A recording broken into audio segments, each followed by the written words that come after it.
નમસ્કાર વિદ્યાર્થીઓ, જો હવે આપણે સંસ્કૃતમાં તમારે 1 થી 6 પાઠ ચાલી ગયા છે, બરાબર. હવે એમાં તમારે જે ચોથું, પાંચમું અને છઠ્ઠું 3 પાઠ છે એ ત્રણેય પાઠનું રવિવારે આપણે ટેસ્ટ લઈશું. હવે ટેસ્ટ માટેની તૈયારી તમારે જાતે કરવાની છે, પણ એમાં જે વ્યાકરણનો વિભાગ છે એની હું સમજૂતી તમને આપી દઉં, બરાબર. જેમાં સમાનાર્થી શબ્દો, વિરુદ્ધાર્થી, સંધિ કરો, સંધિ જોડો, બરાબર. સંધિ છૂટી પાડો ને સંધિ જોઈન્ટ કરો. એ પછી કૃદંત, ત્યાર પછી છે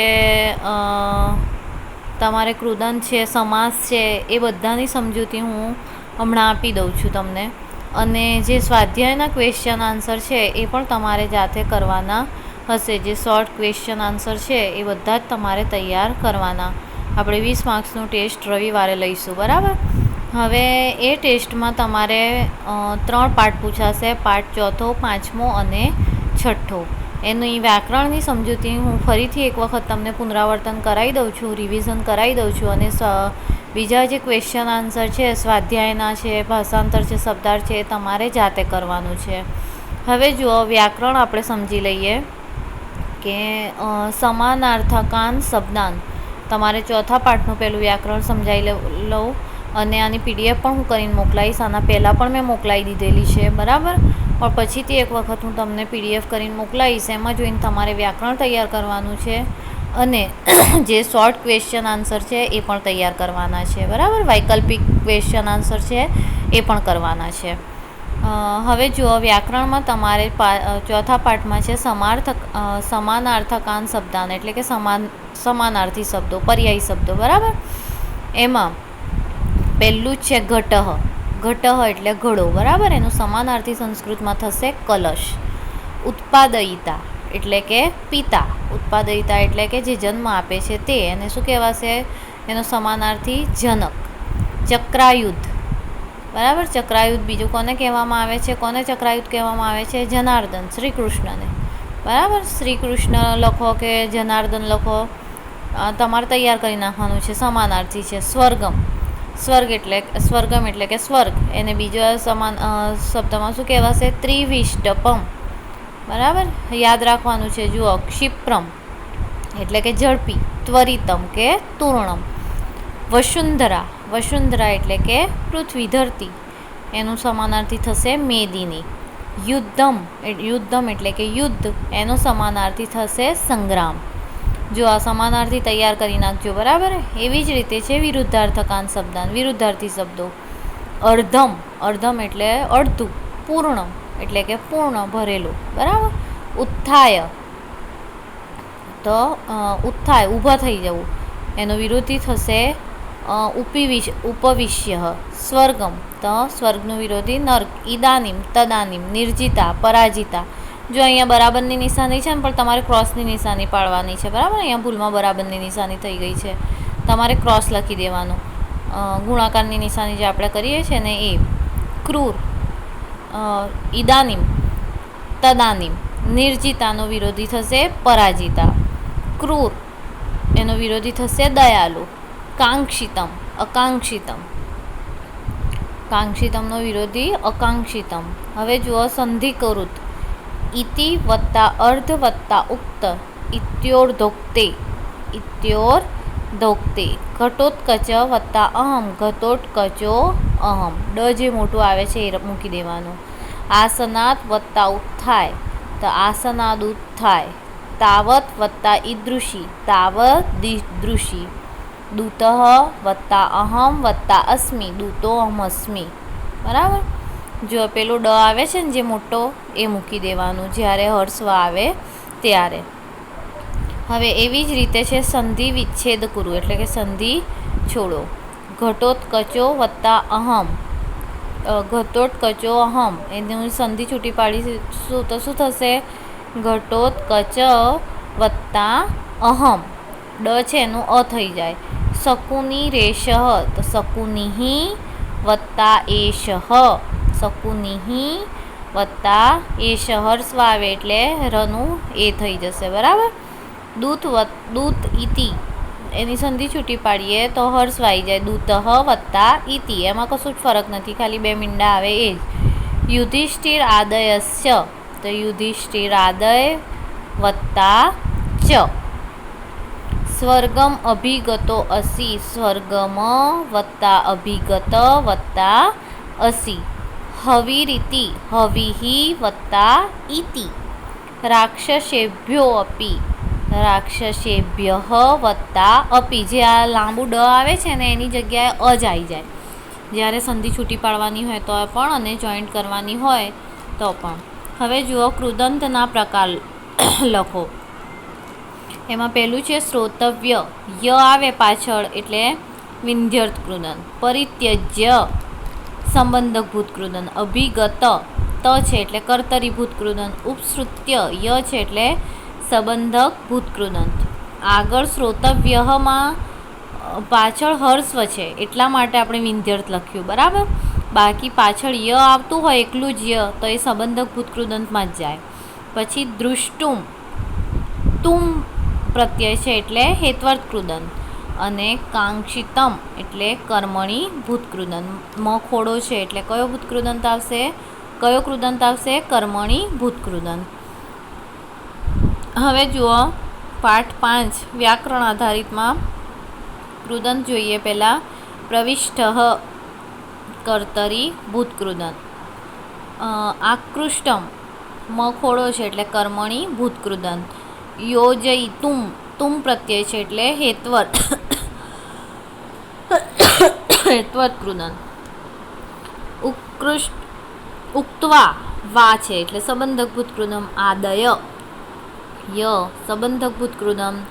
નિવેદિતવતી કર્તરીભૂત કૃદંત. આપન્ન કર્તરીભૂત કૃદંત. વિચાર્ય પ્રેરક સંબંધકભૂત કૃદંત. સંબંધકભૂત કૃદંત લખો તો પણ ચાલે. કૃત્વા સંબંધકભૂત કૃદંત. પરીક્ષ્ય સંબંધકભૂત કૃદંત. સંગત્ય સંબંધકભૂત કૃદંત. પ્રવૃત્તા કર્તરીભૂત કૃદંત. કર્તૃમ તુમ છે એટલે હેત્વર્થ કૃદંત. તપ્તવતી ઈ છે એટલે કર્તરીભૂત કૃદંત. સજ્જાતા કર્મણી ભૂત કૃદંત. પ્રક્ષાલિતવતી તી છે એટલે કર્તરી ભૂત કૃદંત. જો જ્યાં જ્યાં તી આવેલું છે ને, તી એટલે ઈ બોલાય છે ને ત્યાં બધામાં કર્તરી જ છે. એવી જ રીતે યાદ રાખવાનું, બરાબર. આ મેં શીખવાડી દીધેલું છે તમને 9મા ધોરણમાં. સ્ના તુમ, તુમ છે એટલે હેત્વર્થ કૃદંત. સમાકૃષ્ટ કર્મણી ભૂત કૃદંત.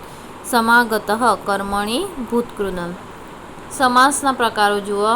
દાર વિહીનાનામ તૃતીયા તત્પુરુષ સમાસ. ધ્રુત સહિતમ તૃતીયા તત્પુરુષ સમાસ, બરાબર. દાર વિહીનાનામ પત્ની વિનાનો તૃતીયા તત્પુરુષ. ધ્રુત સહિતમ તૃતીયા તત્પુરુષ. પિનદ્દશાલી બહુરીહી સમાસ. ચોથું છે વિરલભૂષણમ બહુરીહી સમાસ. શાલી પ્રસ્થેન ષષ્ઠી તત્પુરુષ સમાસ. કૃષ્ણ અંગારામ કર્મધારય સમાસ. ગુણ સંપદા ષષ્ઠી તત્પુરુષ સમાસ. સ્વનગરમ એટલે કે પોતાનું નગર ષષ્ઠી તત્પુરુષ સમાસ. શ્રેષ્ઠી પુત્ર ષષ્ઠી તત્પુરુષ સમાસ. જ્યાં નો ની નું ના લાગે ત્યાં તો ષષ્ઠી તત્પુરુષ જ આવે. અન આગળ અન આવે ને તો નક તત્પુરુષ સમાસ આવે, બરાબર. અનુરૂપમ એટલે નક તત્પુરુષ સમાસ. દાર ગ્રહણાય ષષ્ઠી તત્પુરુષ સમાસ. રૂપ સંપદા ષષ્ઠી તત્પુરુષ સમાસ. સવિનયમ અવ્યયીભાવ સમાસ. યાચના અનુસારમ ષષ્ઠી તત્પુરુષ અથવા અવ્યયીભાવ સમાસ. માર્જનાર્થમ ચતુર્થી તત્પુરુષ સમાસ. સ્વર્ણકારાય ઉપપદ તત્પુરુષ સમાસ. કૃષ્ણ અંગારાન કર્મધારય સમાસ. આ સમાસ પણ શીખવાડી દીધેલા છે, બરાબર. આ ફક્ત તમે નથી જોતા તો હું તમને સમજાવું છું પછી એક વખત કે તમારે આવી રીતે તૈયાર કરી જ નાખવાના છે બધા જ. સ્નાન શુદ્ધાય તૃતીયા તત્પુરુષ સમાસ. ધ્રુત સહિતમ તૃતીયા તત્પુરુષ સમાસ. ભોજના રુચિ સપ્તમી તત્પુરુષ સમાસ. અતિથિ નક બહુરીહી સમાસ. પ્રસ્થ પરિમિતેન તૃતીયા તત્પુરુષ સમાસ. ને ભોજ્યાદિનામ બહુરીહી સમાસ. હવે જુઓ પર્યાય શબ્દ સમાનાર્થી શબ્દો. નગરમ નગરમ એટલે કે નગર, એનું સમાનાર્થી થશે પત્તનમ, બરાબર. યાદ રાખજો નગરમનું સમાનાર્થી શું થશે? પત્તનમ. ભાર્યા, ભાર્યા એટલે પત્ની, ભાર્યા એટલે પત્ની. એનો સમાનાર્થી થશે સહધર્મિણી. પ્રભુતમ ઊંચેથી ભૂરી, બરાબર. સંમતિ સ્વીકૃતિ, સંમતિ એટલે કે હા, બરાબર, સ્વીકૃતિ.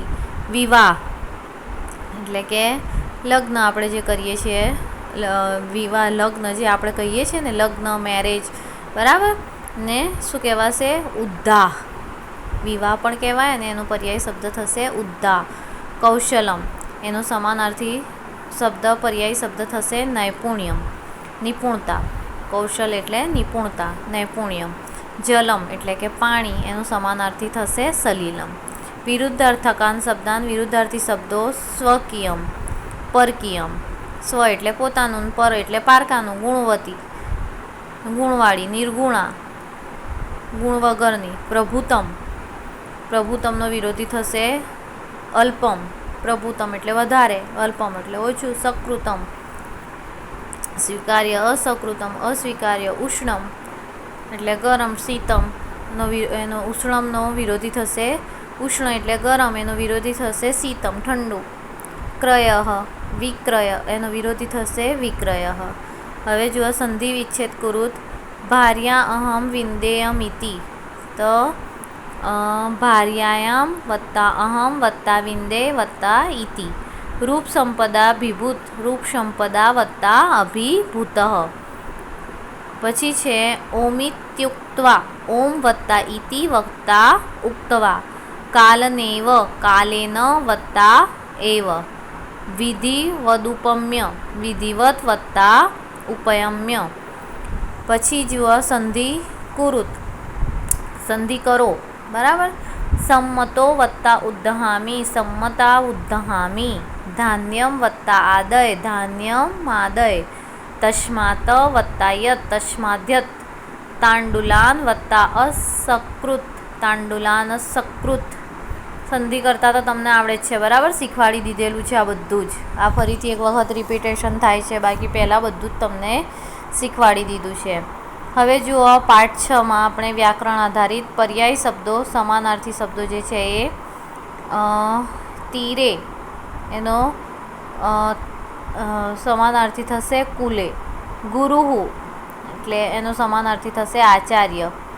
શિષ્ય, શિષ્ય એટલે વિદ્યાર્થી, એનો સમાનાર્થી થશે અંતેવાસી. કાષ્ઠમ એનો સમાનાર્થી થશે દારૂ. નદી, નદીનો સમાનાર્થી થશે આપગા, નિમ્નગા, બરાબર. નદીના બે સમાનાર્થી આપેલા છે અહીંયા, આપગા અને નિમ્નગા. ગંગા, ગંગાને બીજું શું કહેવામાં આવે છે? વિષ્ણુપદી. વિદ્નઃ પ્રત્યુહ. સમુદ્ર પારાવાર, સમુદ્રને બીજું શું કહેવામાં આવે છે? પારાવાર. ચૌરકર્મ. સ્તૈન્યમ. અવશ્યમ એટલે અવશ્યમ, એનો સમાનાર્થી થશે નૂનમ. વિરુદ્ધાર્થકાન શબ્દાન વિરુદ્ધી શબ્દ જોઈએ. ગુરુનો વિરોધી થશે લઘુ, ગુરુ એટલે મોટું, લઘુ એટલે નાનું. અધિક્યમ એટલે વધારે, ન્યૂનતા એટલે ઓછું, અધિક્યમનું વિરોધી ન્યૂનતા. જીવનમનું વિરોધાર્થી થશે મરણમ. સ્વકીયમનો વિરોધાર્થી થશે પરકીયમ. સુખપૂર્ણમનો વિરોધાર્થી થશે દુઃખપૂર્ણમ. નિંદ્રાનો વિરોધાર્થી થશે જાગૃતિ. પ્રવૃત્તિનો વિરોધાર્થી નિવૃત્તિ. અપેક્ષિત, ઉપેક્ષનો વિરોધાર્થી ઉપેક્ષિત. નિમજ્જંતી એનો વિરોધી થશે તરંતી. આ બધા શબ્દોમાં તમને સમજ પડે એવી છે. નિમજ્જંતી એટલે તમારે નવો શબ્દ આવ્યો છે ડૂબવું, બરાબર. એનો વિરોધાર્થી થશે તરંતી, તરવું. પતનમ એટલે કે પતન, બરાબર. એનો વિરોધી થશે ઉત્થાનમ. વિયોગ એનો વિરોધી થશે સંયોગ. હવે જુઓ સંધિ કુરુત. વિયોગ વત્તા ચ વત્તા ઇતિ. વિયોગશ્ચેતિ. ગુરુઃ વત્તા અગ્રે, ગુરુરગ્રે. વસ્તુતઃ વત્તા તુ, વસ્તુતસ્તુ. નિમજ્જંતી વત્તા એવ, નિમજ્જન્ત્યેવ. અતઃ વત્તા તત્ર, અતસ્તત્ર. શિષ્ય વત્તા અપૃચ્છત, શિષ્યો પૃચ્છત. પ્રતીતઃ વત્તા જનઃ, પતિતો જનઃ. પ્રગતિ વત્તા તેષાં, પ્રગતિસ્તેષાં. સંધિ વિચ્છેદ કુરુ, સંધિ છોડવાની છે. તરંતો अपि तरन्तः वत्ता अपि काञ्चिजनः काञ्चित् वत्ता जनः चतुर्भ्यो विघ्नेभ्यः चतुर्भ्यः वत्ता विघ्नेभ्यः सर्वत्रैव सर्वत्र वत्ता एव। समासना प्रकार समास प्रकार लिखत ભારાધિક્યેન ભારની અધિકતા ની નું નીના આવે એટલે ષષ્ઠી તત્પુરુષ સમાસ। ભારાધિક્યેન ભારની અધિકતા ની આવે છે ને એટલે ષષ્ઠી તત્પુરુષ સમાસ। આહાર નિંદ્રામ આદય, જો આહાર અને નિંદ્રા અને ભય એટલે અને આવે એટલે દ્વંદ્વ સમાસ, બરાબર। બહુરી સમાસ પણ થાય। સંસાર સમુદ્રમ, સંસાર રૂપી સમુદ્રમાં કર્મધારય સમાસ। સુખપૂર્ણમ, સુખથી થી આવે છે એટલે તૃતીયા તત્પુરુષ સમાસ, બરાબર। જો હવે વ્યાકરણ તમારે ટોટલી ચોથા પાંચમા અને છઠ્ઠા પાઠનું તૈયાર કરી નાખવાનું છે। વૈકલ્પિક ક્વેશ્ચન આન્સર પણ તૈયાર કરવાના છે અને સંસ્કૃતમાં ટૂંક જવાબી પ્રશ્નોત્તર પણ તૈયાર કરવાના છે। આશા રાખું છું કે તમને સમજ પડી ગઈ હશે। તૈયારી તમારે કરવાની છે। મેં પહેલાં પણ તમને સમજાવી દીધેલું છે આ બધું, પછીથી એક વખત રિવિઝન કરાવી દીધું છે અને તૈયારી કરજો। રવિવારે તમારે ટેસ્ટ લેવાશે 20 માર્ક્સનું। Best of luck. આશા રાખું છું કે તમને વ્યાકરણમાં સમજ પડી ગઈ હશે। તૈયાર કરી નાખજો વ્યાકરણ। અસ્તુ।